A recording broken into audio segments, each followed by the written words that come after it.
Restaurant हम गरीबों के लिए नहीं है अभी, वहाँ सिर्फ अमीर लोग जाते हैं। एक बार मेरे कपड़े तो देखो, रोड पर कटोरा पकड़कर भीख मांगने वाली भिखारन लग रही हूँ। और जरा उस रेस्टोरेंट में खाना खाने वाले अमीरों को देखो, उनमें और हमें जमीन आसमान का फर्क है। नहीं अनन्या, तुम बहुत सुंदर लग रही हो। लेकिन अभी वो इस शहर का सबसे महंगा रेस्टोरेंट है, हमारी औकात वहाँ पानी पीने की भी नहीं है। तुम चिंता मत करो, मैंने आज के दिन के लिए पहले से ही सेविंग्स करके रखी है। आज तुम्हारा बर्थडे है अनन्या। तुमने दिन रात ऑर्डर्स डिलीवर करके ये पैसे जोड़े हैं अभी, मैं तुम्हें एक दिन में ये सारे पैसे नहीं उड़ाने दूंगी। अनन्या प्लीज, ये सब तुम मुझ पर छोड़ दो। इतना कहकर अभिनव उस महंगे रेस्टोरेंट के अंदर चला गया। अनन्या अभिनव को रोकने के लिए उसके पीछे पीछे भागी और जल्दी जल्दी में एक अमीर आदमी से टकरा गई और उस अमीर आदमी के महंगे सूट पर वाइन गिर गई। I am sorry sir. अंधी हो क्या? इस गवार को अंदर किसने आने दिया? इस सूट की कीमत भी पता है तुझे? 20 लाख का सूट है ये। आई एम सॉरी, मुझसे गलती हो गई, मैं इस वक्त यहाँ से चली जाती हूँ। तुम्हें क्या लगता है मैं तुम्हें इतनी आसानी से यहाँ से जाने दूंगा? जब तक तुम मुझे 20 लाख रुपए नहीं दे देती, मैं तुम्हें कहीं नहीं जाने दूंगा। इसी वक्त मेरे सूट की कीमत चुकाओ, वरना क्या? अचानक ही अभिनव अनन्या के पास वापस आया। उस अमीर आदमी ने अभिनव को गौर से देखते हुए कहा, वाह, एक और सड़क छाप गवार। इस रेस्टोरेंट का स्टैंडर्ड वाकई बहुत गिर चुका है। इसी वक्त मेरी पत्नी से माफी मांगो। मैं माफी मांगू? तुम जानते भी हो मैं कौन हूँ। अनन्या उस अमीर आदमी और अभिनव के बीच हो रहे झगड़े को देखकर बहुत घबरा गई। अभी इससे माफी मांग लेते हैं और चलते हैं यहाँ से। इस अमीर आदमी को मैंने टीवी पर देखा है, ये सिंघानिया इंडस्ट्रीज का। मेरी पत्नी से माफी मांगो, वरना आज के दिन के लिए तुम जिंदगी भर पछताओगे। अभिनव की बात सुनकर वो अमीर आदमी गुस्से से तिलमिला उठा। पूरा रेस्टोरेंट उसे देख रहा था। मैं इस शहर का सबसे बड़ा हीरा व्यापारी हूँ। अमीर से अमीर लोग, मंत्री संतरी सब मेरे पॉकेट में रहते हैं। मैं चाहूँ तो चुटकी बजाते ही तुम्हारा नामो निशान गायब कर सकता हूँ। और अगर चुटकी बजाते ही मैंने तुम्हारे पूरे बिजनेस का नामो निशान ही गायब कर दिया तो? जब तक वो आदमी अभिनव की बात समझ पाता, अभिनव ने अपना फोन निकाला और किसी को एक मैसेज भेजा। अगले ही पल उस अमीर आदमी को एक कॉल आया और उसके पैरों तले जमीन खिसक गई। बेटा हम बर्बाद हो गए, हमारी कंपनी के शेयर्स गिर गए और हमें करोड़ों का नुकसान हो गया। What? ये कैसे हो सकता है पापा? कोई हमें बर्बाद करने की कोशिश कर रहा है। क्या तुमने किसी बड़े आदमी को नाराज किया है? अगर किया है तो इसी वक्त माफी मांग लो, नहीं तो कल तक हम सड़क पर आ जाएंगे। वो अमीर आदमी अभिनव की तरफ मुड़ा और बोला, तुमने कैसे किया ये सब? तुम आखिर हो कौन? अभिनव, मेरी बात सुन बेटा, यहाँ से भाग जाओ वरना ये लोग तुझे भी मार डालेंगे। बाहर सड़क पर उनकी गाड़ी खड़ी थी और उसी गाड़ी के पास खड़ा था राणा। अभिनव, बाहर आओ बेटा, समझ गए? जिसने संजय को गोली मारी थी। नहीं पापा, मैं आपको छोड़ के नहीं जाऊंगा। जिद मत कर अभिनव। बेटा देख, मैं तो अपनी जिंदगी जी चुका हूँ। अब जो भी करना है तुम्हें करना है, सब कुछ तुम्हें संभालना है।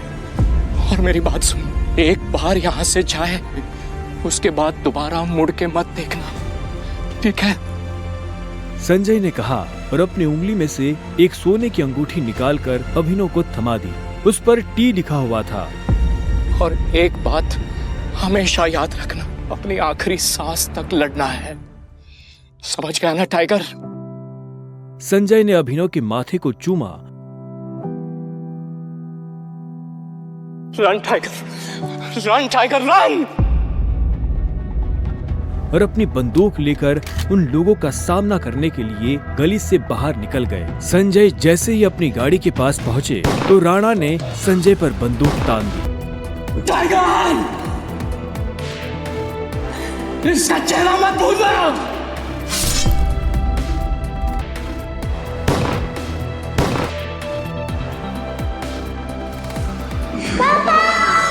अभिनव चिल्लाया और अचानक से उसकी नींद खुल गई। पसीने में तरबतर अभिनव अपने बिस्तर पर उठकर बैठ गया और गहरी सांसें लेने लगा। 18 साल, पिछले 18 सालों से ये सपना इसी तरह से अभिनव को परेशान कर रहा था। अभिनव ने पहले अपनी उंगली में पहनी उस अंगूठी को देखा और फिर बाथरूम की तरफ बढ़ने लगा। अभिनव गुड़गांव में रहता था और डिलीवरी बॉय का काम करता था। हालांकि इस काम में उसका मन नहीं लगता था, लेकिन अनाथ आश्रम से निकलने के बाद उसके पास ये करने के अलावा और कोई चारा नहीं था। 18 साल की उम्र में उसने अपना खर्च खुद उठाना शुरू कर दिया था। उसकी जिंदगी में बस एक ही खुशी थी, उसकी गर्लफ्रेंड वैभवी। जब भी वो वैभवी को देखता तो अपने सारे दुख भूल जाता था और आज तो वैभवी का जन्मदिन था, इसलिए अभिनव जल्द से जल्द उससे मिलना चाहता था। अंकल ये केक कितने का है? 600 का है। और ये पेस्ट्री? वो 60 का है। एक दे दीजिए। असल में अभिनव और वैभवी ने ये तय किया था कि वो पैसे जोड़कर अपने लिए किराए का एक बड़ा घर लेंगे, इसीलिए वो पैसे वेस्ट नहीं करना चाहते थे। Thank you. Thank you. कुछ देर के बाद जब वो वैभवी के घर के बाहर पहुंचा तो उसने देखा वहाँ काफी रंगीन लाइट्स जल रही थी और वहाँ से तेज म्यूजिक की आवाज आ रही थी।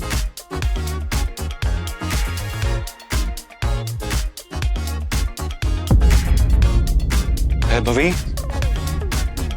ये सब क्या है? ये कौन है वैभवी? देख नहीं रही है, डिलीवरी बॉय है। पर हम तो केक मंगवा चुके थे ना, फिर तूने ये पेस्ट्री क्यों मंगवाई? ओह, याद आया, ये तो वही डिलीवरी बॉय है ना जिसको तू डेट कर रही थी।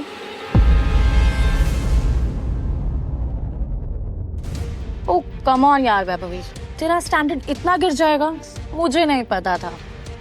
Babe, happy birthday babe. Abhinav Deven को अच्छी तरह से जानता था। वो एक बड़े बाप का लड़का था और हर वक्त वैभवी के आसपास मंडराता रहता था। देवेन को यहाँ देखते ही अभिनव का दिमाग खराब हो गया। उसके हाथ में एक बड़ा सा गिफ्ट था, उसके आगे अभिनव के हाथ में लटकी पेस्ट्री की थैली कुछ भी नहीं लग रही थी। Thank you. मेरी वैभवी को छूने की तेरी हिम्मत कैसे? Stop it। दोस्तों, तुम लोगों को मेरे ऊपर डाउट था ना, मेरे स्टैंडर्ड्स पर डाउट था। अब बताती हूँ मेरे स्टैंडर्ड्स क्या है। मैं तुमसे ब्रेकअप कर रही हूँ। What? और नहीं तो क्या, बेचारी कब तक तुझ जैसे गरीब के साथ ऐसी आधी पेस्ट्री खाती रहेगी। मत क्या सुनो। गरीब तो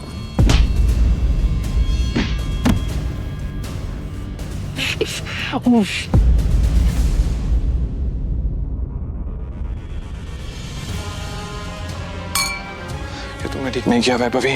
और अभिनव वहाँ से निकल गया। वो उन दोनों की शक्ल अब और नहीं देखना चाहता था।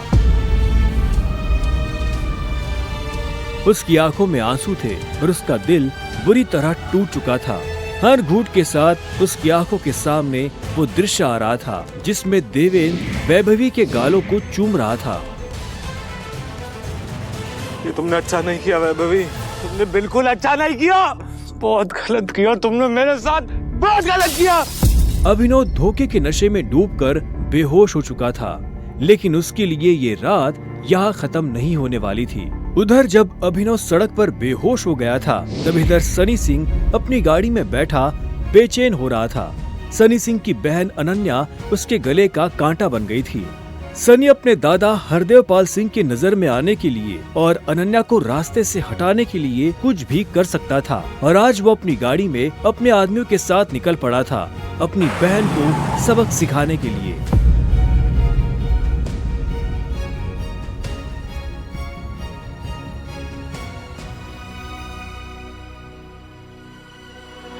जल्दी करो, गाड़ी में डालो इसे। सुबह होने से पहले अगर हमने इसको अनन्या के कमरे में नहीं डाला तो ऐसा मौका दोबारा नहीं मिलेगा। क्विक।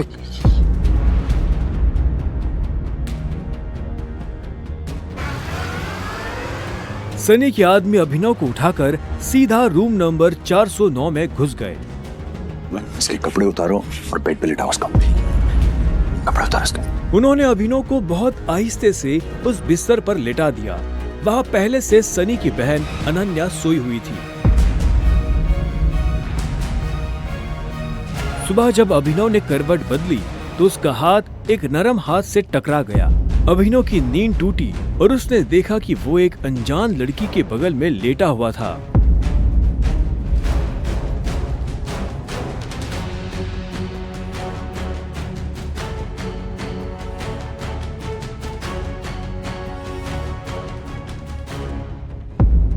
कौन हो तुम? तुम मेरे कमरे में क्या कर रहे हो? तुमने मेरे साथ क्या किया? वो भी इस हाल में? छी छी छी छी छी छी छी, शेम ऑन यू बहना। मुझे तो तुम्हारे पर हमेशा से डाउट था। कितनी बार मैंने दादाजी को समझाया, बोला, पर हर बार बोले मेरी अनन्या ऐसा नहीं कर सकती। लो, कर दिया तुम्हारी अनन्या ने ऐसा। अब पता है दादाजी को उनकी पोती की ये चल रही है इनका से लाइव टेलीकास्ट दिखाने के लिए मैंने उन्हें यहाँ बुला लिया। भाई मुझे नहीं पता, भरोसा करिए। क्या हुआ, कैसे हुआ? मैं जानती तक नहीं इस लड़के को, नहीं जानती भाई। मैं भी, हम दोनों के बीच में कुछ भी नहीं हुआ। नहीं। इससे पहले कि अभिनव सफाई देता, अनन्या और सनी के दादा हरदेव पाल सिंह कमरे में पहुंच चुके थे।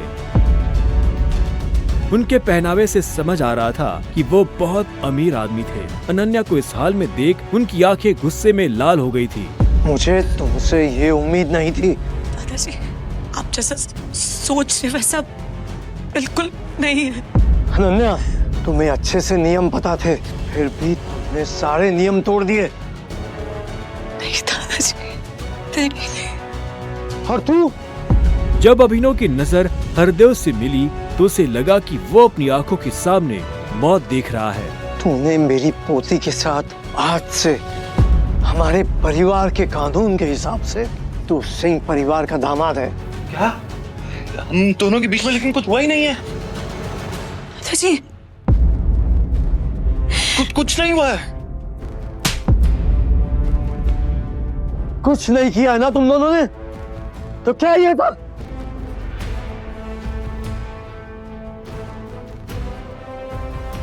इससे पहले कि अभिनव कुछ समझे, हरदेव के आदमियों ने उसे मारना शुरू कर दिया था। अभिनव हरदेव की उम्र का लिहाज कर रहा था, इसलिए उसने अपने आप को रोक लिया था।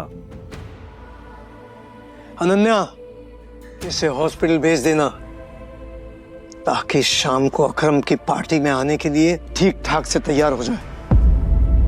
और याद रखना, मुझे शाम को अकरम की पार्टी में ये तुम्हारे साथ जरूर नजर आना चाहिए।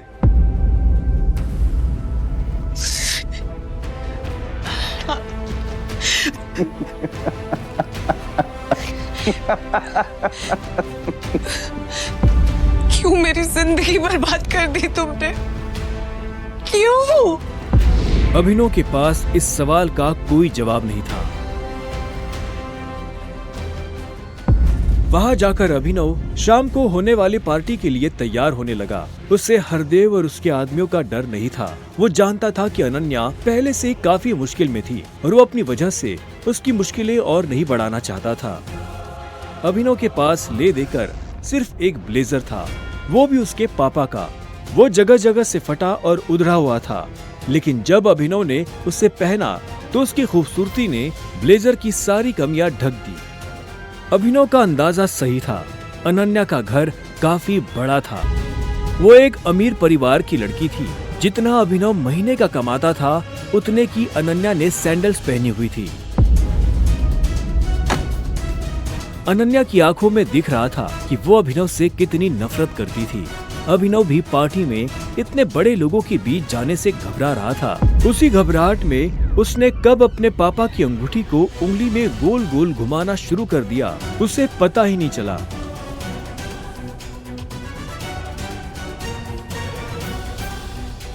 इस अंगूठी को उतार दो प्लीज, बहुत गंदी लग रही। सॉरी, पर ये अंगूठी मेरा सब कुछ है।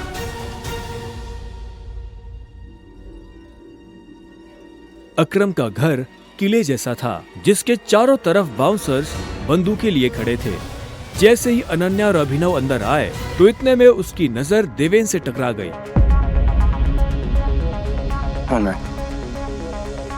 तू यहाँ क्या कर रहा है साले? अनन्या, पागल हो गई हो तुम? इस सड़क छाप में ऐसा क्या देख लिया किससे शादी कर ली? जुबान संभाल के बात कर, नहीं तो क्या कर लेगा तू? बोलना, क्या कर लेगा? देवेन भी तैश में आ गया। अभिनव उसके ऊपर हाथ उठाने ही वाला था। इतने में उन दोनों का झगड़ा देख पार्टी का ऑर्गेनाइजर अकरम वहां पहुंच चुका था। क्या हो रहा है यहाँ?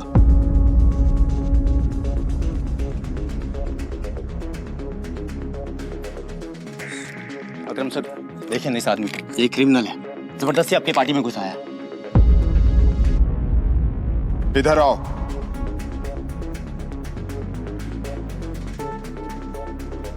कौन हो तुम और यहाँ कैसे आए?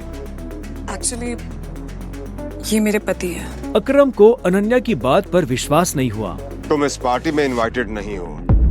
इससे पहले कि मैं पुलिस को बुलाऊं, चले जाओ यहाँ से।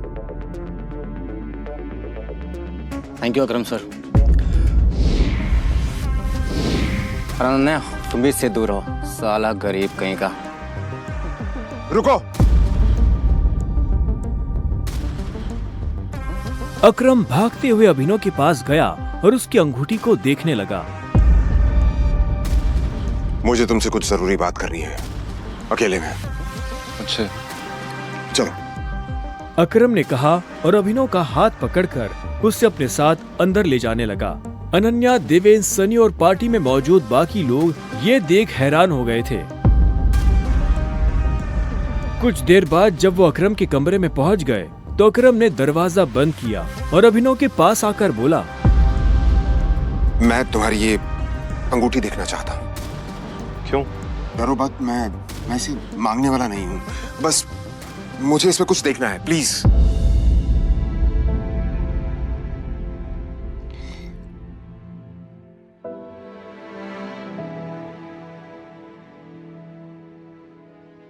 टाइगर?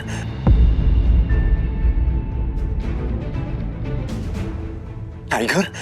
अभिनव ने अकरम के मुंह से ये शब्द सुना तो वो हैरान हो गया। उसे अचानक से अपने पिता के वो आखिरी शब्द याद आ गए जो उन्होंने अभिनव से विदा लेते हुए कह दिए थे। Run tiger, run tiger, run! लेकिन अभिनव हैरान था। उससे समझ नहीं आ रहा था कि अकरम ये सब कैसे जानता था।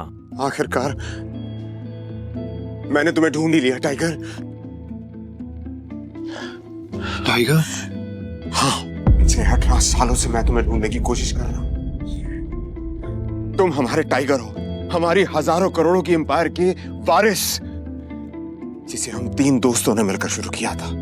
मैं, तुम्हारे पापा संजय गढ़वाल और राणा अग्निहोत्री। वो देखो। इतना कहते ही अकरम ने दीवार पर टंगी एक तस्वीर की तरफ इशारा कर दिया जिसमें संजय, अकरम और राणा तीनों मौजूद थे। राणा को देख अभिनव को झटका लगा। उसकी आंखों के सामने वो सपना फिर से हरा हो गया जो वो हर सुबह देखकर उठता था। उस रात अभिनव के पिता को जिस आदमी ने गोली मारी थी वो राणा था। अभिनव की जिंदगी रातों रात पलट चुकी थी। उसके साथ जो हुआ उस पर उसे अभी तक यकीन नहीं हो रहा था। उसके हाथ में अपने पिता की तस्वीर थी, लेकिन उस तस्वीर में वो गुस्से से भरी निगाहों से राणा को देख रहा था। अगर उसका बस चलता तो वो अभी के अभी अपने पिता की मौत का बदला ले लेता। मैं तुमसे पूछना ही भूल गया, इतने सालों तक तुम थे कहां? कहां थे तुम? पापा के जाने के बाद मैं एक अनाथ आश्रम में पला बढ़ा। कई सालों के बाद वहां से निकला, काम करने लगा ताकि पढ़ाई के लिए पैसे जोड़ सकूं। लेकिन इस दौरान आप लोगों ने मुझे ढूंढा क्यों नहीं? टाइगर, ऐसा नहीं है कि मैंने तुम्हें ढूंढने की कोशिश नहीं की।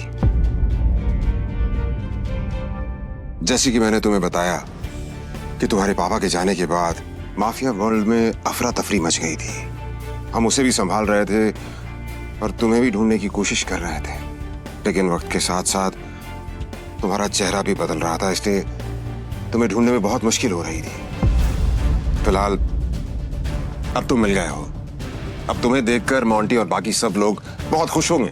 मोंटी का नाम सुनते ही अभिनव को गुस्सा आ गया था। मोंटी एक गद्दार का बेटा था। अभिनव ना तो उस गद्दार के बेटे से मिलना चाहता था और ना ही बात करना चाहता था। लेकिन पापा ने तो मुझे कभी इस माफिया ग्रुप के बारे में कुछ बताया ही नहीं। वो चाहते तो मुझे बता भी सकते थे। तब तुम बहुत छोटे थे, शायद इसीलिए संजय ने तुम्हें इन सब चीजों से दूर रखा। लेकिन मेरा यकीन मानो, मैंने तुम्हें ढूंढने की बहुत कोशिश की। अब तुम मिल गए हो तो मुरझाया हुआ द माफिया किंग फिर से जिंदा हो जाएगा। चीयर्स। अभिनव के मन में कई सारे सवाल उठ रहे थे। उसे समझ नहीं आ रहा था कि राणा का राज अकरम और बाकी लोगों को पता क्यों नहीं चला। और क्यों एक गद्दार का बेटा अभिनव की गद्दी पर बैठा हुआ था। इससे पहले कि अभिनव अपने आप को कोई जवाब दे पाता, अकरम उसके पास आया और उसने अभिनव को 50 करोड़ रुपए का एक चेक थमा दिया। ये लो, इसे रख लो।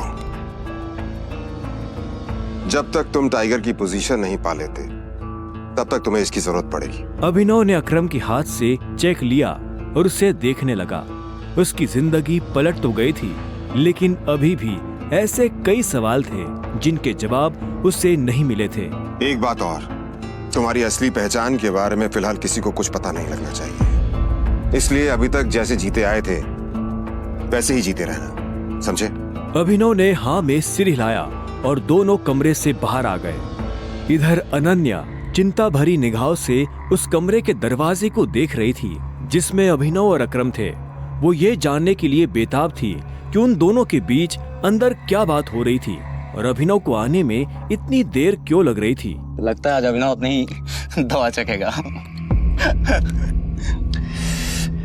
वैसे कितने दुख की बात है ना, शादी के बाद बेचारा ऐश करने से पहले ही मर जाएगा। ये सुन अनन्या को झटका लगा। वो जानती थी कि अकरम के लिए किसी को मारना कोई बड़ी बात नहीं थी। अकरम सर जैसे गटर के चूहों को बर्दाश्त नहीं करते हैं, साफ कर देते हैं। देखना ये भी नहीं बचेगा। इसे कहते हैं शादी करके मर गया, वो बात सच हो जाएगी। अनन्या को ये सुनकर बुरा लगा। कोई इंसान किसी दूसरे इंसान की मौत पर खुश कैसे हो सकता था? प्लीज एटलीस्ट उसके बारे में इस तरह से बात तो मत करो। तो कैसी बातें करें? जिसके जैसे लक्षण होते हैं ना, उसके बारे में वैसी ही बातें होंगी। देवेन सही कह रही है वो, बिल्कुल ठीक कह रही हो। हमें उसके बारे में ऐसे बात नहीं करनी चाहिए। वैसे भी मेरे दादाजी ने कहा था कि मरे हुए लोगों के बारे में ना गलत बात नहीं करनी चाहिए।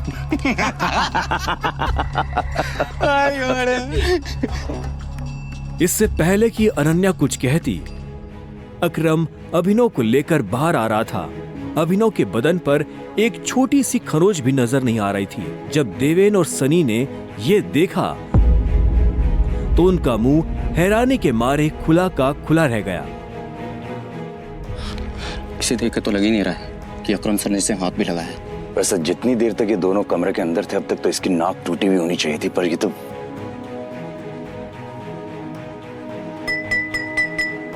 लेडीज एंड जेंटलमैन, मैं आप सबको किसी से मिलवाना चाहता हूं। ये अभिनव, मेरे सबसे पुराने ड्राइवर का बेटा, मेरे लिए बहुत अजीज है ये। अकरम ने जैसे ही अभिनव का सबसे परिचय करवाया तो देवेन और सनी खुश हो गए, लेकिन अनन्या को ये सुनकर झटका लगा। Enjoy the party please. इतने में अकरम ने कहा और अभिनव को अकेला छोड़ बाकी लोगों से मिलने के लिए निकल गया। देवेन और सनी को अभी तक समझ नहीं आ रहा था कि अकरम अभिनव को इतना भाव क्यों दे रहा था। अभिनव को इस बात से कोई लेना देना नहीं था कि सनी और देवेन उसके बारे में क्या सोच रहे थे। उसकी आंखों के सामने बस रह रहकर अपने पिता की शक्ल आ रही थी। उसे वो रात याद आ रही थी जिस रात को राणा ने संजय को गोली मारी थी। अभिनव को ये भी याद आया कि उसे खुद भी गोली लगी थी, लेकिन उसकी किस्मत अच्छी होने की वजह से वो बच गया था।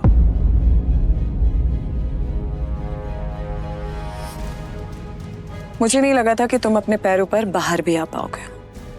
अच्छा, तुम्हें मेरी इतनी चिंता हो रही थी? ओ प्लीज, मुझे चिंता नहीं हो रही थी, बस तुम्हें तो अपनी चिंता होनी चाहिए ना। अगर जिंदा रहना चाहते हो तो थोड़ा बचकर रहो। अकरम सर ने तेरे अंदर क्या बात की, बता। उन्होंने मुझसे कहा कि अगर देवेन जैसा गधा तुझसे सवाल पूछे तो उसे जवाब मत देना। देवेन ने उसे गाली दी, लेकिन अभिनव पर उसका कोई असर नहीं हुआ। उसके दिमाग में इस वक्त पहले से ही कई जरूरी चीजें घूम रही थी। इसके बाद पूरी पार्टी के दौरान अनन्या ने अभिनव से कोई बात नहीं की। मेरा घर यहाँ से पास में है, वहीं ले लो। तुमने सोच भी कैसे लिया कि मैं तुम्हारे साथ तुम्हारे घर आ रही हूँ? तुम्हारी हालत ऐसी है तो पता नहीं तुम्हारी घर की हालत कैसी होगी। तुम मेरी पत्नी हो, मेरे साथ नहीं रहोगी तो किसके साथ रहोगी? सुनो, अपनी ये 2 कौड़ी का लॉजिक ना अपनी जेब में रखो। पहले तुम मुझे ये बताओ, तुम मेरे बिस्तर में कैसे आए? ये सवाल तो मैं भी तुमसे पूछना चाहता हूँ। अच्छी बात है, लेकिन मैं तुम्हारे साथ तुम्हारे घर रहने नहीं आ रही हूँ, मैं अपने घर जा रही हूँ, ठीक है? और अगर इन फ्यूचर मजबूरी भी रहे ना, तो मैं तुम्हारे साथ तुम्हारे घर में नहीं रहूंगी, तुम मेरे घर रहने आओगे, एक नौकर की तरह, समझे? अभिनव ने पहले उसे देखा और फिर अपनी उंगली में पहनी हुई उस अंगूठी को देखने लगा। अगर आज वो अंगूठी नहीं होती तो पता नहीं उसका क्या होता।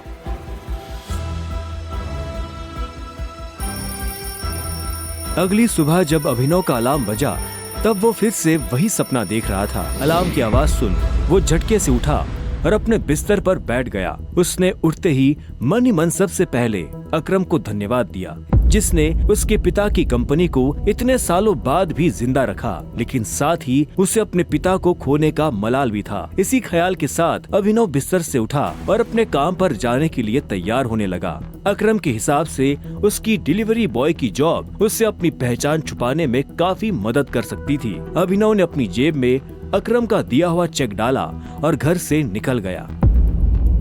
1 घंटे बाद जब वो अपनी बाइक से ऑफिस आया और कॉरिडोर में चलने लगा तो उसे पीछे से आवाज आई, ए डिलीवरी बॉय। यह आवाज उसके साथ काम करने वाले हरीश की थी। उसे ऑफिस में अपना काम करने की नहीं, अभिनव को चिढ़ाने की तनख्वाह मिलती थी। क्या हुआ, कुछ काम है? मुझे देर हो रही है। हाँ, अबे तुझे किसी मीटिंग में जाना है, बॉस तुझे बुला रहा है। और भाई कल तू कहाँ चला गया था बिना बताए? अपने बाप की बारात में गया था क्या? ये सुन अभिनव की नसें गुस्से में फटने को आई थी। वो चाहता तो अभी हरीश के सारे दांत एक मुक्के में अलग कर सकता था, लेकिन उसने अपने आप को शांत किया और उसकी बात का जवाब दिए बिना अपने बॉस के कैबिन की तरफ बढ़ने लगा। Good morning sir. ऐसा क्या है गुड इस मॉर्निंग में? अभिनव के पास इस सवाल का कोई जवाब नहीं था। ऐसे में उसके बॉस ने आगे कहा, कल तुम बिना बताए चले कैसे गए? अभिनव के पास इस बात का भी कोई जवाब नहीं था। वो चाहता तो अपने बॉस को कोई बहाना बनाकर टाल सकता था, लेकिन अभिनव झूठ नहीं बोलना चाहता था। कल इतनी सारी डिलीवरी थी, तुम्हारी वजह से हमारा कितना नुकसान हुआ तुम्हें पता है? पर सर मुझे महीने में कैजुअल लीव तो मिलती है, तो शट अप! काम तो तुमसे होता नहीं है, बस बहस करने चले आते हो। ये कंपनी तुम्हारे बाप की है। ये सुनते ही अभिनव का पारा गर्म हो गया था। उसने गुस्से में अपनी मुट्ठी भींच ली और घूरते हुए अपने बॉस को देखने लगा। घूर क्या रहा है? अपना सामान बांध और निकल यहाँ से। You are fired! अभिनव को ये सुनकर झटका नहीं लगा। असल में वो जानता था कि उसके साथ ऐसा कुछ बहुत जल्दी हो सकता था। उसका बॉस और देवेन एक दूसरे को बहुत अच्छी तरह से जानते थे। कल पार्टी में अभिनव ने देवेन को जिस तरह से जवाब दिया, उन्होंने मुझसे कहा कि अगर देवेन जैसा कहता तुझसे सवाल पूछे तो उसे जवाब मत देना। उससे उसे समझ आ गया था कि आज नहीं तो कल ये होकर रहेगा।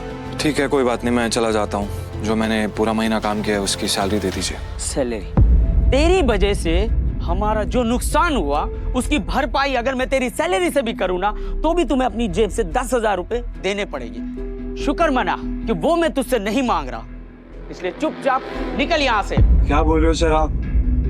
क्या मेरे एक दिन आने में आपका 25,000 का नुकसान हो गया? मैं तब तक यहाँ से नहीं जाऊंगा जब तक मुझे मेरी सैलरी नहीं मिल जाएगी। सैलरी दीजिए। सैलरी? रुक, अभी देता हूँ तुझे तेरी सैलरी। उसके बॉस ने कहा और टेबल पर रखी घंटी बजा दी। अगले ही पल कमरे का दरवाजा खुला और 4 बाउंसर अंदर घुस आए। उठाकर बाहर पटको साले को।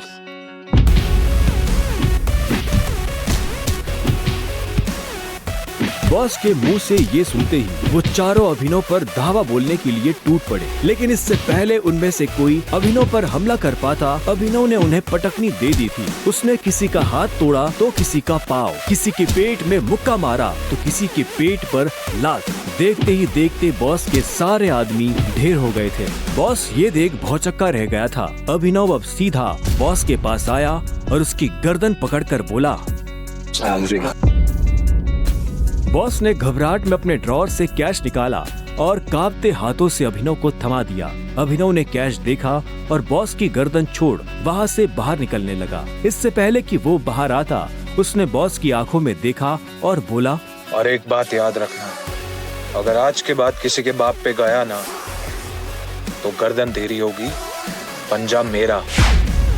ये सुन बॉस के होश उड़ गए थे। उसे पता था कि अभिनव एक गुस्सेल आदमी है, लेकिन उसने कभी उसका गुस्सा देखा नहीं था। इधर अभिनव भी जब ऑफिस से बाहर आया तो उसे एक अनजान नंबर से फोन आया। अभिनव ने फोन उठाया। हेलो, कौन? टाइगर, अकरम। हाँ कहिए। मुझे तुम्हें किसी से मिलवाना है, वो भी हमारे माफिया वर्ल्ड का एक बहुत बड़ा नाम है, और साथ ही साथ तुम्हारे पापा और मेरा जिगरी यार भी, बलराज। मैं चाहता हूं कि बलराज को पता चल जाए कि हमारा टाइगर वापस लौट आया है, इसलिए शाम को साथ में डिनर करेंगे होटल सफायर में। एड्रेस तुम्हें भेज रहा हूं, ठीक है? सिया।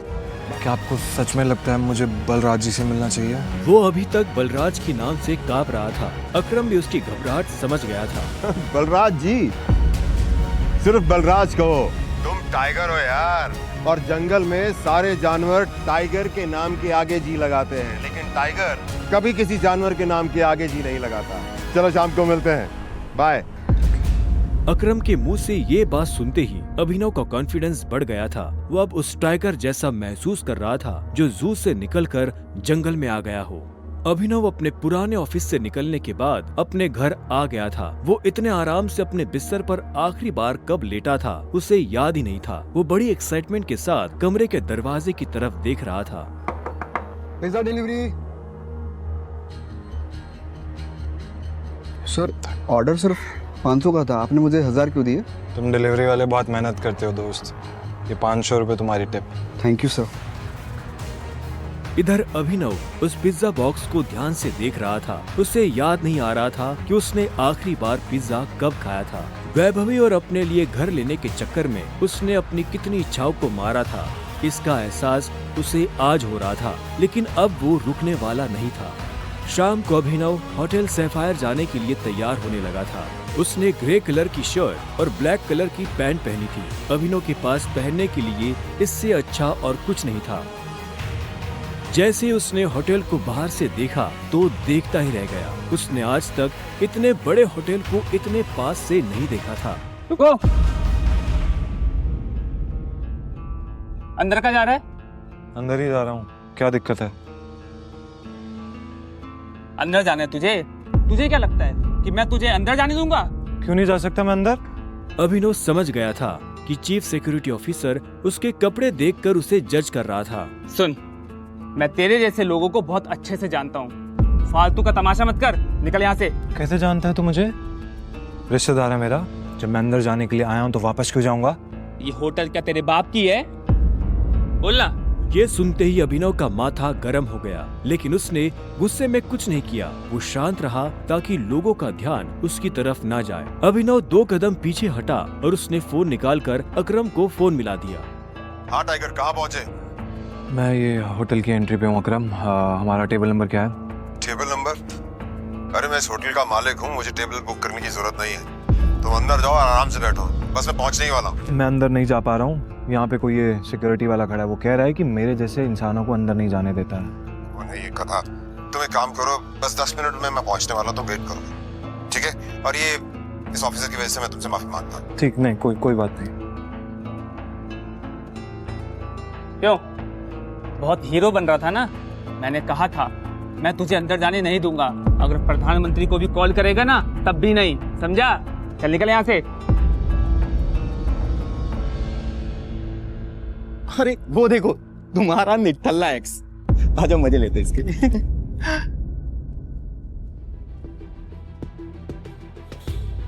इससे मैंने अपना बॉयफ्रेंड कभी माना ही नहीं। वैसे भी मैं अपनी से छोटे लोगों से बात नहीं करती, मुंह नहीं लगती उन्हें बॉयफ्रेंड क्या बनाऊं। तुम छोटे आदमी के मुंह नहीं लगती होगी, लेकिन ये छोटा आदमी तुम्हें एक सलाह देना चाहता है। इंसान की पहचान उसकी जुबान से होती है, जुबान संभाल के बात करो, वरना किसी दिन यही जुबान तुम्हारी जान ले लेगी। वाह, क्या बात कही है। ताली बजाओ। Very nice. तो फिर तुमसे तुम्हारे पैर क्यों नहीं संभाले गए? यहाँ कैसे चले आए? पिए हुए हो क्या? अकरम ने बुलाया मुझे यहाँ पे। अच्छा, अरे हाँ याद आया, अकरम सर ने उस दिन कहा था तू उनके किसी ड्राइवर का बेटा है, तो यहाँ अपने बाप की जगह ड्राइवर की नौकरी मांगने आया क्या? सही है, लेकिन वो रखेंगे नहीं, तेरे जैसे गरीब को वो ड्राइवर भी नहीं रखेंगे। आए हो मतलब तुम्हें बुलाया नहीं गया? वो उठा के चले आए। भिखारी गई है। आया नहीं हूँ, बुलाया मुझे, अकरम ने बुलाया है। मुझे पता ही था ये कोई पागल है। तभी वहाँ एक काले रंग की चमचमाती हुई महंगी सी गाड़ी आकर खड़ी हो गई। सभी पलटकर गाड़ी को देख रहे थे। अकरम गाड़ी से बाहर निकला और उसके साथ एक और आदमी था।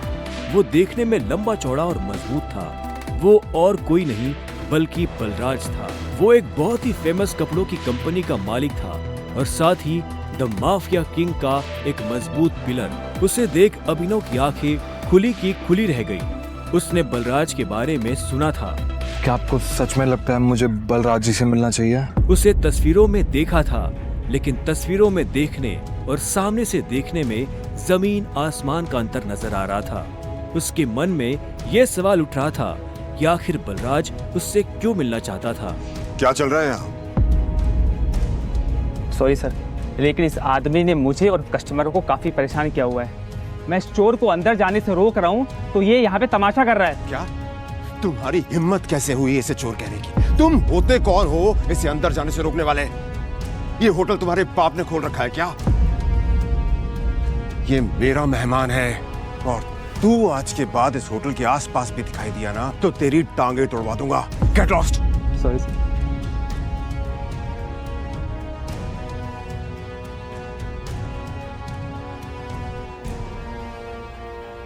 I'm sorry, tiger.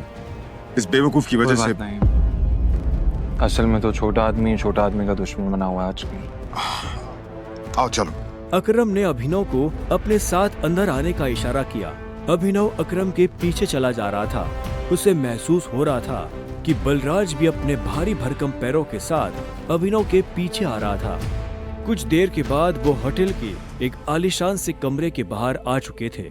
इससे पहले कि वो अंदर जाते, होटल का मैनेजर उनके पास आया और बोला, good evening sir, welcome sir, can I get something for all of you? एक काम करो, जो भी लीकर अवेलेबल है उसकी लिस्ट भिजवा दो। Sure sir, but sir if you don't mind, अपने होटल में जितनी भी लिकर्स अवेलेबल हैं मुझे सबके नाम याद है। We have tequila which is of 5 lakh rupees, vodka 8 lakh rupees, biscuit 10 lakh rupees and we have gin जो कि 12 लाख रुपए की। Sir what would you like to have?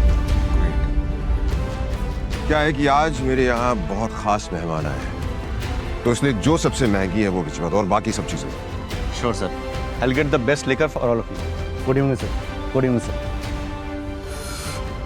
Akram, hotel तेरा, शराब तेरी, फिर भी तुम्हारा ये मैनेजर तुझे तेरी शराब की रेट क्यों बता रहा था, जबकि तू कोई भी चूज कर सकता है?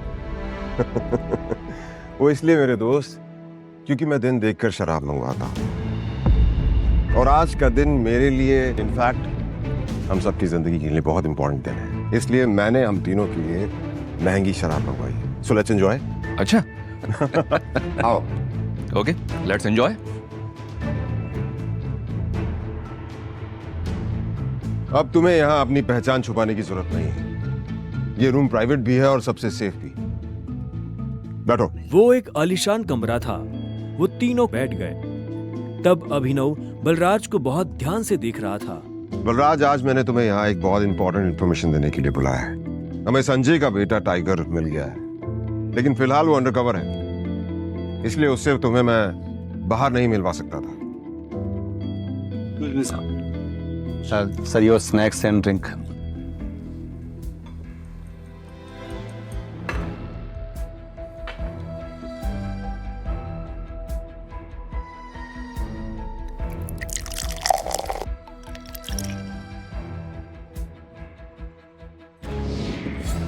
सर। Sure. Cheers. Cheers.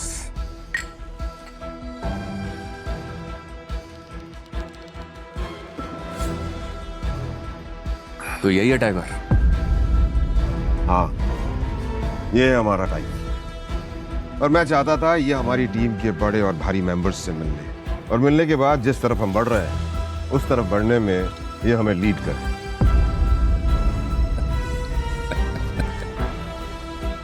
माफ करना दोस्त, पर मुझे थोड़ी हंसी आ रही। वो क्या है ना, सब कुछ तो तू ही बोल रहा है। हमारा ये टाइगर गूंगा है क्या? हाँ? बलराज, तुम्हें टाइगर के बारे में इस तरह से बात नहीं करनी चाहिए। माफ करना दोस्त, माफ करना। बोल्डनेस अच्छी लगी मुझे तुम्हारी। अच्छा,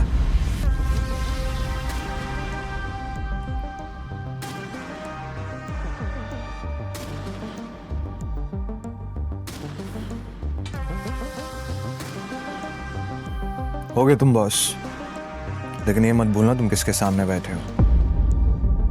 टाइगर हूं मैं। टाइगर ना ही चुप रहता है, ना ही धीरे बोलता है। टाइगर सीधा धाड़ता है।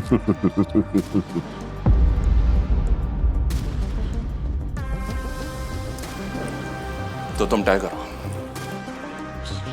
ठीक है। तो टाइगर ये बताओ, इतने सालों से कहां थे तुम? अब ऐसा तो नहीं हो सकता ना कि इतने सालों के बाद तुम हमारे सर पे आके बैठ जाओ और हम मान लेंगे कि तुम टाइगर हो। मजाक तो नहीं हो रहा है यहाँ? क्यों अकरम, सही कहा ना? और जिस गति की तुम बात कर रहे हो ना, उसको लिया नहीं जाता, कमाया जाता है। आई बात समझ में? अच्छे से जानता हूँ, छीनना मेरे खून में भी नहीं है। मैं इतने सालों से कहाँ गायब था, क्या कर रहा था, ये सब समझाने का तो हमारे पास टाइम नहीं है शायद। और रही बात कि मैं टाइगर हूं या नहीं हूं, ठीक है, तुम तरीका बताओ, साबित कर दूंगा। शाबाश, ये हुई ना बात। अकरम ने मुस्कुराते हुए अभिनव को देखा। उसकी आंखों में अभिनव के लिए गर्व की भावना झलक रही थी। उसने जितना सोचा था, अभिनव उससे भी खूंखार था, लेकिन बलराज के माथे पर शिकन बरकरार थी। उसकी आंखों से पता चल रहा था कि वो इतनी जल्दी अभिनव को टाइगर नहीं मानने वाला था। वैसे भी पूरे ग्रुप में अगर बलराज किसी चीज के लिए जाना जाता था तो वो थी उसकी जिद। वो इस बात को नहीं पचा सकता था कि कल को एक बच्चा उसके सर पर बैठकर राज करे। सिर्फ अकरम की शाबाशी से काम नहीं चलेगा प्यारे, पर मैंने अभी एक्सेप्ट नहीं किया है कि तुम टाइगर हो। तुमने कहा कि तुम साबित कर सकते हो कि तुम टाइगर हो, तो ठीक है, मैं तुम्हें चैलेंज देना चाहता हूं। ये क्या कह रहे हो तुम? Relax Akram, relax. Let's fight, लड़ते हैं। अगर तुम जीते तो हम मान लेंगे कि तुम टाइगर हो, लेकिन अगर तुम हारे तो हमसे कुछ पैसे लेना और गुड़गांव से कहीं बहुत दूर जाकर सेटल हो जाना। बलराज, क्या कह रहे हो तुम? ये सही नहीं है।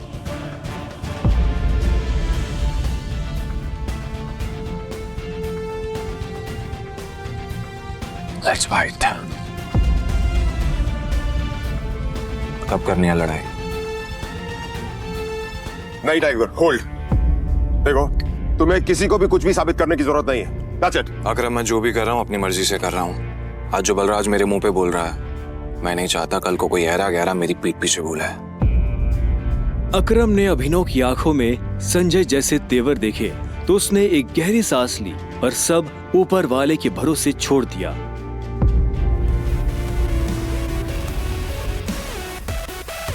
लगभग 1 घंटे के बाद बलराज अभिनव और अकरम के साथ अपनी प्राइवेट एरेना में आ गया था।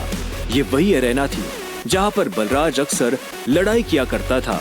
उस बड़ी सी एरेना में उन तीनों के अलावा और कोई नहीं था। एक बार फिर सोचो, मैं आज तक इस रिंग में हारा नहीं हूं।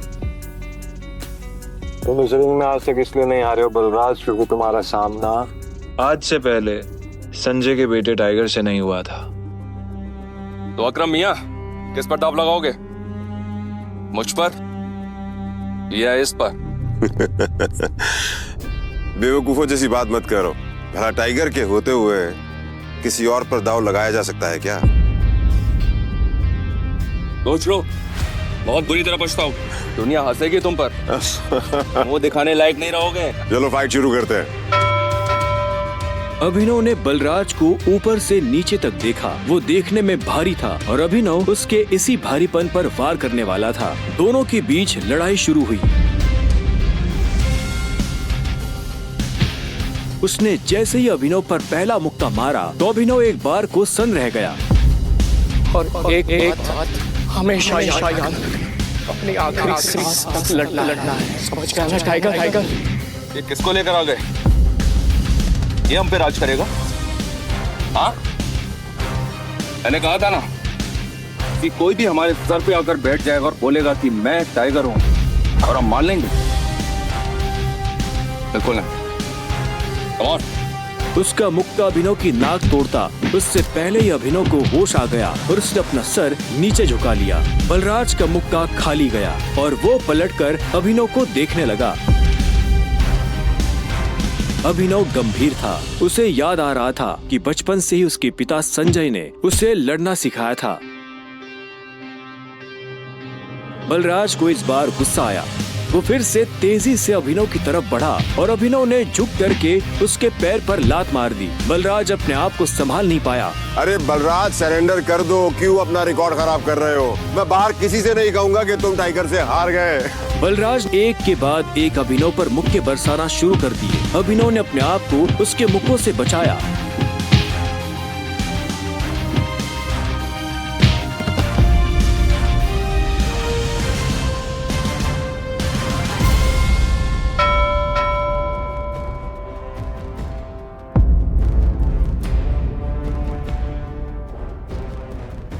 अभिनव ने बलराज को छोड़ा और चुपचाप रिंग के कोने में जाकर खड़ा हो गया। बलराज ने मुश्किल से अपने भारी भरकम शरीर को उठाया और दर्द में कराहते हुए बोला, अकरम, मैं जानता तो बहुत खुश हो गया आज। बलराज की कमर में मोच आई थी और उसने हंसते हुए अभिनव से कहा, कहाँ से सीखा ये सब?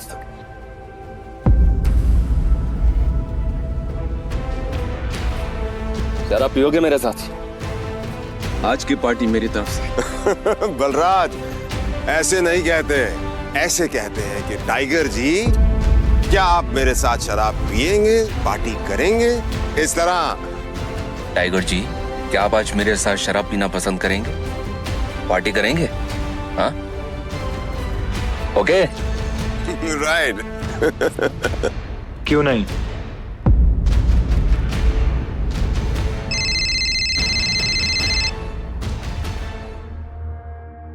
हाँ नन्या।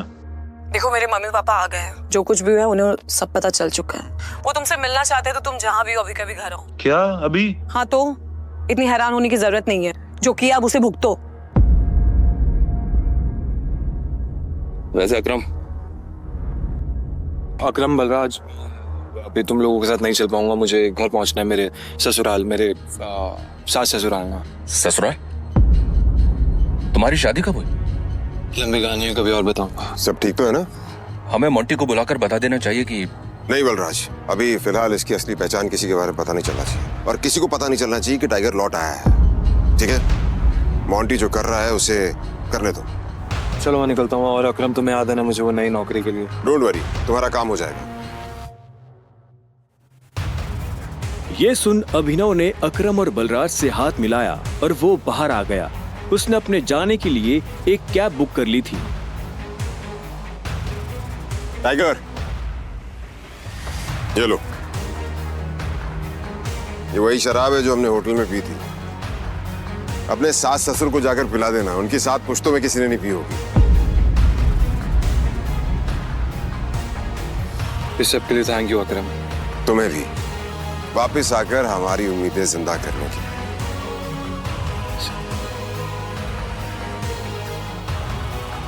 अब आजा कि अंदर रिंग में ही रहेगा। कुछ देर के बाद गाड़ी अनन्या के घर के बाहर आकर रुकी। अभिनव नीचे उतरा और गहरी सांसें लेते हुए घर के अंदर पहुंच गया।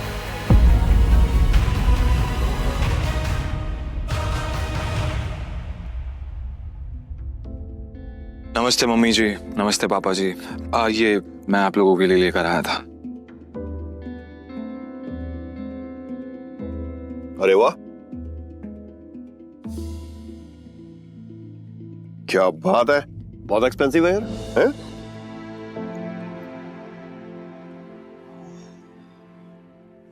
क्या खुशबू है, देख। क्या तुम भी? मुझे तो लगता है ये बॉटल्स कहीं से चोरी करके लाया होगा। तुम्हें लगता है इसके जैसा आदमी इतनी महंगी शराब अफोर्ड कर पाएगा? और तुम ये सब क्यों लाए हो यहाँ पे? हमारे बेटे के साथ जबरदस्ती करने के बाद हमें रिश्वत देना चाहते हो तुम? वो भी चोरी की हुई शराब? सॉरी, लेकिन ना ही मैंने किसी के साथ जबरदस्ती की और ना ही कोई चोरी किया। अच्छा, तो फिर मेरे बेटे के साथ तुम्हारा भूत आया हुआ था? तुम ये सब इसलिए कर रहे हो ना ताकि तुम मेरे बेटे की जायदाद हड़प कर सको? तुमने कहा तुम और कहा मेरी बेटी। अभिनव को ऐसा लगा जैसे उसके सीने में किसी ने छुरा घोंप दिया हो। कोई भी उसकी बात सुनने को राजी ही नहीं था। हाँ, ये बात ठीक है कि वो अनन्या के साथ उसने ये सब जानबूझकर नहीं किया था। उसे खुद नहीं पता था कि वो अनन्या के कमरे में कैसे पहुंच गया। अगर उसे पहले से ये सब पता होता तो वो कभी ऐसा नहीं करता। पर आखिर में अभिनव ने कोई सफाई नहीं दी। उसे पता था कि कोई फायदा नहीं होगा। गूंगे हो? मुंह में जुबान नहीं है तुम्हारे? शर्मिला, बैठ। अभिनव, बैठ जाओ। शर्मिला अभी भी गुस्से में उसे देख रही थी। अभिनव बैठा और राजीव ने आगे कहा, तो वहाँ जो कुछ भी हुआ है हमें उसके बारे में सब कुछ पता है और अनन्या को भी ये मालूम नहीं है कि उसके साथ कैसे हुआ है। लेकिन मुझे ऐसा लगता है कि वहाँ पे कोई बहुत बड़ी गड़बड़ हुई है। चलो, अब जो कुछ भी है तुम्हारे और अनन्या का रिश्ता तो बदल नहीं सकते। वैसे भी जो कुछ हुआ उसका उसे मलाल नहीं था। अगर वो अनन्या से नहीं मिलता तो वो अकरम से कभी नहीं मिल पाता। साथ ही वो बाहर की दुनिया में अनन्या का नाम भी खराब नहीं होने देना चाहता था। ऐसे में वो भी नहीं चाहता था कि ये शादी टूटे। तो अभिनव, तुम क्या करते हो? मैं एक डिलीवरी बॉय का काम करता था और आज मुझे नौकरी से निकाल दिया गया। उसके ये शब्द किसी बॉम्ब की तरह उन दोनों पर गिरे। इससे पहले कि शर्मिला कुछ कहती, राजीव ने कहा, अभिनव, तुम्हें जल्द से जल्द नौकरी ढूंढनी पड़ेगी और वो भी अच्छी वाली। तभी तुम मेरी बेटी के साथ लीगली शादी कर सकते हो। चलो, अब तुम जा सकते हो। अभिनव उठा और बाहर निकलने लगा। इतने में शर्मिला के गुस्से में और एक उबाल आया और वो अभिनव के पीठ पीछे बोली, देखा कितना ढीठ है ये? ओवर कॉन्फिडेंस तो देखो इसका। जेब में 10 रुपए नहीं है और चल ऐसे रहा है जैसे जंगल का टाइगर हो। राजू, तुम्हें लगता है इस जैसे ली कोई नौकरी पे रखेगा? रखेगा नहीं, रखेंगे। मेरे लिए काम की कमी नहीं है। सुना तुमने? राजीव भी अभिनव की बात सुन हैरान हो गया। इतने में अभिनव शर्मिला के पास आया और बोला, अगर मुझे एक अच्छी नौकरी मिल गई तो क्या आप मुझे ये साबित करने का मौका देंगी कि मैं अनन्या से शादी करने के लायक हूँ? कॉन्फिडेंस है। अरे भाड़ में जाए ऐसा कॉन्फिडेंस। और तुम, नौकरी का मतलब ये नहीं है कि कल के तुम किसी पार्किंग लॉट में जाके बैठो और लोगों की गाड़ियों की रसीद पढ़ो। मेरा मतलब है नौकरी जैसी नौकरी, असली नौकरी, सही वाली नौकरी। और अगर कल तक तुम्हें ऐसी नौकरी मिल जाती है ना तो तुमने जो कुछ भी अभी कहा उसके बारे में एक बार सोच सकती हो। शर्मिला से ये सुनते ही अभिनव के चेहरे पर बड़ी सी मुस्कान आ गई। शर्मिला को नहीं पता था कि अभिनव कौन है और उसके पीछे किसका हाथ है। उसने मुस्कुराते हुए हाँ में सिर हिलाया और घर के अंदर जाने लगा। रात बहुत हो चुकी थी और उसे पता था इस वक्त वो अपने घर नहीं जा सकता था। उसने सोचा था कि वो अनन्या के कमरे में जाकर सो जाएगा। वैसे भी अब दोनों पति पत्नी थे। ऐसे में अभिनव जैसे तैसे उस बड़े से घर में अनन्या के कमरे के बाहर पहुंच चुका था। क्या है? रात बहुत हो गई, मैं अपने घर नहीं जा सकता। मुझे सोने के लिए जगह चाहिए। तो क्या, तुमने मुझे अपने मम्मी पापा से मिलने के लिए बुलाया था ना, तो तुम ही जगह दो सोने की। हेलो, तुम्हें क्या लगता है मैं फिर से तुम्हें अपने कमरे में आने दूंगी? तो मैं और कहाँ जाऊंगा? मुझे नहीं पता, जो करना करो, बट पैर हटाओ वरना मैं तोड़ दूंगी। अभिनव पहले तो नहीं डरा, पर जब दरवाजा उसके पैर को छूने ही वाला था कि उसने अपना पैर पीछे खींच लिया। अनन्या ने दरवाजा बंद किया और दूसरी तरफ से चिल्लाते हुए बोली, नौकरों की जगह ना मालिकों के कमरों में नहीं, घरों के स्टोर रूम्स में होती है। ये सुनते ही अभिनव को बुरा लगा, पर वो कर भी क्या सकता था। उसने बस बंद दरवाजे को देखा और हताशा से अपना सिर हिलाने लगा। अब आगे क्या होने वाला था, कहाँ सोने वाला था अभिनव, और क्या उसे इस घर में कभी इज्जत मिल पाएगी, और क्या होगा जब अनन्या के घर वालों को अभिनव की असली पहचान के बारे में पता चलेगा। आगे की कहानी जानने के लिए देखें अगला एपिसोड सिर्फ पॉकेट FM के YouTube चैनल पर। और द रिटर्न ऑफ टाइगर के सारे एपिसोड्स को सुनने के लिए डिस्क्रिप्शन में दी लिंक से डाउनलोड करें पॉकेट FM ऐप।